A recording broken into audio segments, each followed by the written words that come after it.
stop scrolling for a second. What comes to mind when you hear the words personality disorder? Maybe you picture a cold-blooded villain in a movie. Maybe you think of that toxic ex who shattered your trust. Or maybe one word flashes through your brain: crazy. We throw these labels around every single day. We call someone a narcissist when they're selfish. We call them borderline when they're emotional. But what if I told you that, for roughly 10% of the population, this isn't an insult? It's a survival mechanism that went haywire. And here's the part that should unsettle you. We're getting it wrong, especially with children, especially with the LGBTQ+ community. We're diagnosing their pain as a sickness. We're looking at a shield and calling it a weapon. In the next few minutes, I'm going to dismantle the massive stigma surrounding personality disorders.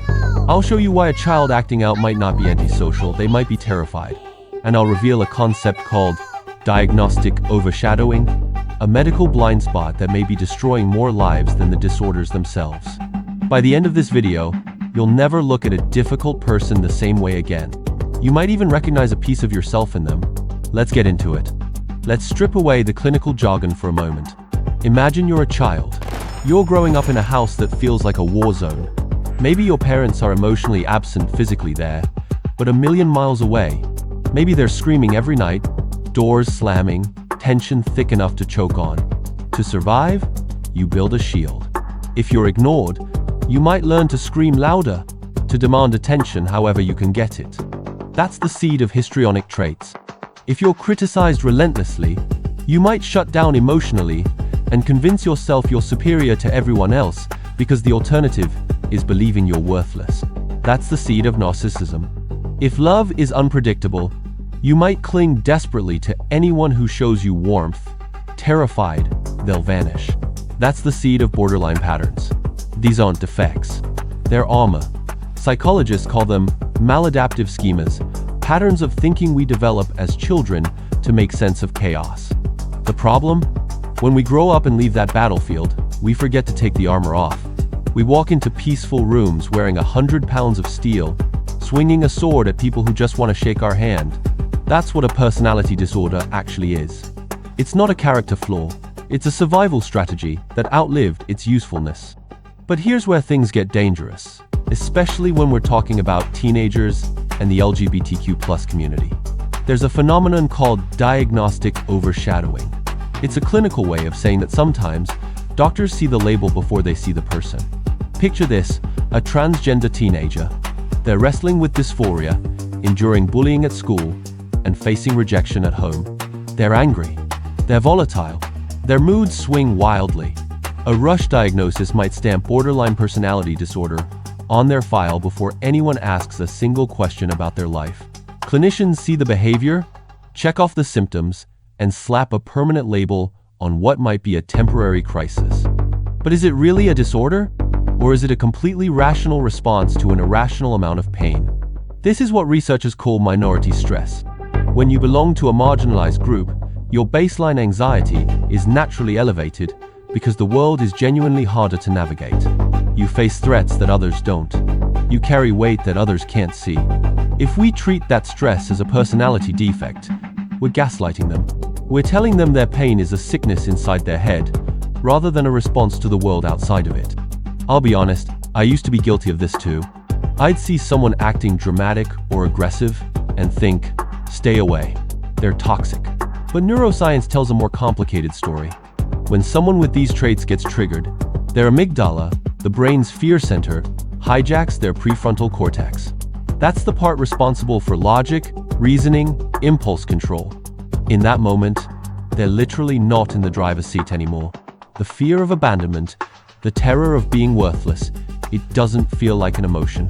It feels like a physical threat, like something is trying to kill them. So when they lash out, when they manipulate, when they say things designed to wound, it's not some calculated evil scheme. It's a drowning person grabbing onto anything to stay afloat, even if that means pulling you under with them. Here's the heartbreaking truth about children. We are so quick to diagnose oppositional defiant disorder or conduct disorder in kids who are simply terrified. A child doesn't have the vocabulary to sit you down and say, I feel unsafe. I feel neglected. I don't understand why the people who are supposed to protect me keep hurting me. They don't have those words. All they have is behavior. So they flip desks. They scream. They fight. They run away. They become problems. And what do? We punish the behavior. We send them to the principal's office. We suspend them. We put them in programs designed to fix them. And every single time, we reinforce the same message: you are a bad kid. Something is wrong with you. We don't remove the armor. We polish it. We make it thicker. We teach them that the world really is as dangerous as they feared, and that they were right to build walls. We're treating the smoke and completely ignoring the fire. And this cycle of stigma breeds more isolation, which intensifies the symptoms, which invites more stigma. It's a self-fulfilling prophecy. We create the very monsters we claim to be protecting society from. So what's the answer? How do we break this cycle? It starts with a deceptively simple shift in perspective. We need to stop asking what's wrong with you and start asking what happened to you. That single question changes everything. It moves us from judgment to curiosity, from condemnation to compassion. It acknowledges that behavior doesn't emerge from a vacuum. It's shaped by experience, by environment, by the invisible wars people fight just to make it through the day. Whether it's a child flipping desks in a classroom, a friend who seems exhaustingly dramatic, or a stranger whose anger feels disproportionate to the moment, try to see the fear hiding behind the behavior. Try to imagine the battlefield they grew up on. Try to picture the armor they built just to survive. Personality disorders are not a life sentence of being a bad person. They're not evidence of moral failure. They're evidence of survival. They're proof that a human being, often a very young human being, did their absolute best to cope with something unmanageable. And that deserves compassion, not stigma. This is especially critical for the LGBTQ+ community and for young people navigating a world that often feels designed to break them. Accurate diagnosis that sees the whole person, not just a checklist of symptoms, can be the difference between a life defined by isolation and a life built on connection. Between being told you're broken and being told you make sense. So the next time you encounter someone difficult, someone whose behavior makes you want to run the other way, remember the shield. Remember that what looks like aggression might be protection. What looks like manipulation might be desperation. Don't attack the armor. Speak to the person trapped inside it. If this video opens your eyes to a new way of seeing people, hit that like button. It helps more than you know.